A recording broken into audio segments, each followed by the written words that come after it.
루펜 여러분 안녕하세요. 이것은 칼럼의 신문들 환영합니다. 이번 영상은 키움 6차전 리뷰 영상입니다. 주인은 시끄러운데 정작 한화 벤치는 차분하더라. 김경문 감독은 베테랑들이 분위기를 잘 이끌어간다는 이야기도 하면서 들뜨지 않고 있다는 이야기를 전하고 있습니다. 흥분을 하면 시야가 좁아지고 시야가 좁아지면 부상을 당하기 쉽습니다. 현재 한화가 승승장구하고 있는 이유 중 가장 큰 부분을 차지하고 있는 것이 부상자들이 적다는 부분일 겁니다. 잘 나갈수록 부상을 조심해야 합니다. 리뷰 시작하겠습니다. 먼저 등발소를 살펴보겠습니다. 등발소는 없습니다. 넘어갑니다.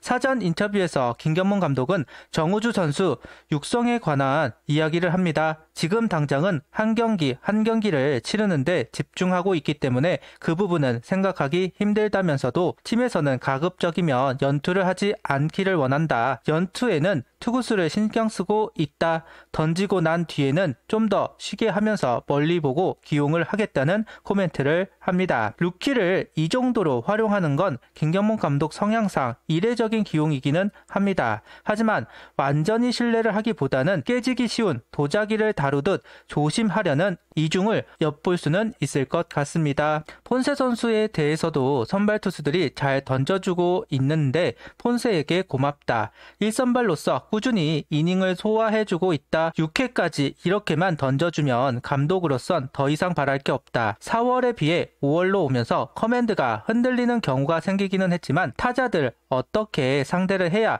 자신의 장점을 확실하게 보여줄 수 있는지를 잘 알고 있는 선수라는 생각이 듭니다. 연승기간 폰세 선수의 활약은 대단하고 앞으로도 아프지 않았으면 좋겠습니다. 라인업은 황영목, 플로리얼, 문현빈, 노시환, 최은성, 이진영, 김태현, 이재원, 이도윤 선수가 스타팅으로 출전을 합니다. 문현빈 선수 좌익수 출전이 많아지지 않을까 싶었는데 그러지는 않고 있습니다. 아무래도 백업을 자주 활용해야 하는 감독의 운영상 주요 선수들을 제외하면 바뀌는 경우가 많은 것을 생각해 본다면 문현빈 선수가 좌익수로 출전을 한 상황에서 포수를 제외하면 경기를 모두 소화해야 하는 상황이 벌어집니다. 그러다 보니 좌익수 출전보다는 지명타자로 두면서 백업을 좀 더 다양하게 활용하려는 의중이 보입니다. 오늘 경기 심우준 선수가 빠지고 이도윤 선수가 유격수로 출전했습니다. 몸에 맞는 볼로 타박이 있던 심우준 선수. 김경문 감독은 쉬어야 할 것 같다. 어제 심우준 선수의 베이스러닝 굉장히 컸다. 그동안 스트레스가 많았을 것이다.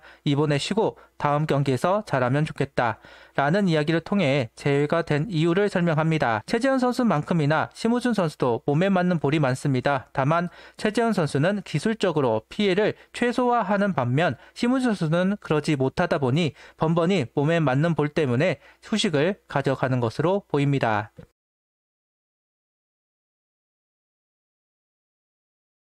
11일 선발 투수는 와이스 선수입니다. 키움을 상대로 언제나 긴 이닝을 소화했을 만큼 강점을 가지고 있는데 그 강점을 유감없이 보여주고 있는 와이스 선수입니다. 특히 경기 초반에는 커브가 눈에 들어왔습니다. 키움의 좌타자들이 몸쪽에 대한 반응이 좋다고 생각을 해서인지 속구보다 변화구를 활용해 타겟을 하려는 것으로 보입니다. 그리고 효과를 보고 있다. 키움 타자들은 적극적으로 스윙을 하고 있고 그 부분을 역이용하면서 수월하게 이닝을 이어가고 있는 와이스 선수입니다.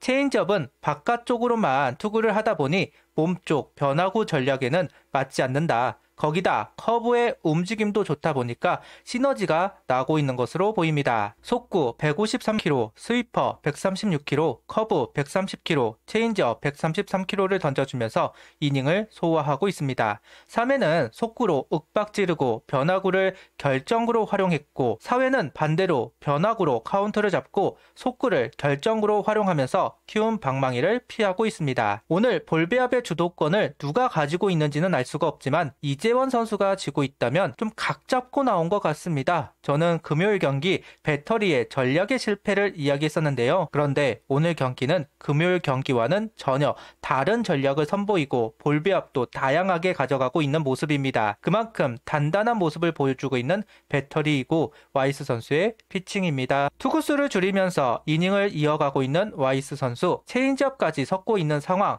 거기다 몸쪽 변화구를 던지는 전략에서 바깥쪽을 활용하기 시작하였고 체인지업의 위력을 높이려는 의도인지 몸쪽 변화구의 반응이 적어진다고 판단을 한 것인지 변화를 주었습니다. 그 변화가 키움 타자들의 머릿속을 혼란케 만들었고 타이밍을 잡지 못하고 있습니다. 확실히 키움 타자들은 공격적인 스윙을 하는 팀이고 와이스 선수의 구질은 심하게 움직이고 있어서 그런 건지 파울도 많고 헛스윙도 많은 경기 상성이 우위에 있는 듯한 와이스 선수입니다.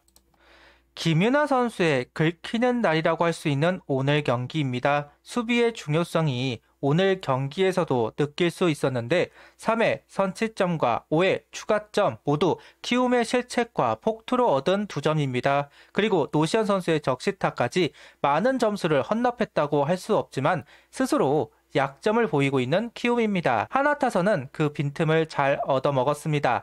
이번 시리즈를 시작하면서 다시 키움의 타선이 상승세를 타고 있었는데 스스로 약점을 보이면서 분위기가 처지고 한화를 도와주고 있다. 수비의 디테일에서 차이를 보이면서 만들어진 점수입니다. 6회는 쐐기점이 될 수 있는 점수들이 만들어졌습니다.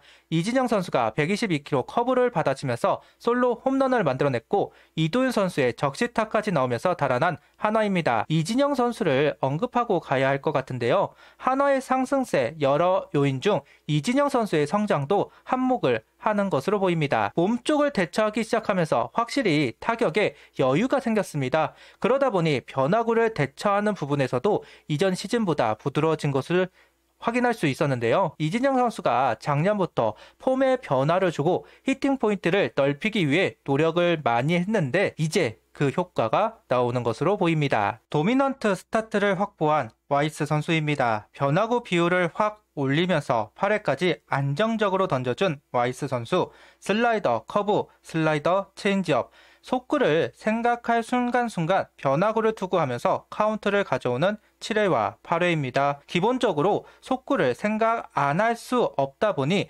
타이밍을 뒤에 잡을 수가 없고 그런 상황에서 각이 큰 변화구들을 활용해 압박을 하는 모습, 의도적으로 참으면 카운트가 불리해지고 공략하면 파울이 되고 배터리가 생각하는 대로 풀리고 있습니다. 오늘 경기 8이닝 무실점 2볼넷 9삼진, 투구수는 93구를 던지고 마운드를 내려옵니다. 완봉을 할 수는 있지만 월요일도 7이닝을 던졌고 오늘 경기도 많은 이닝을 소화한 만큼 무리를 하지는 않는 것 같습니다.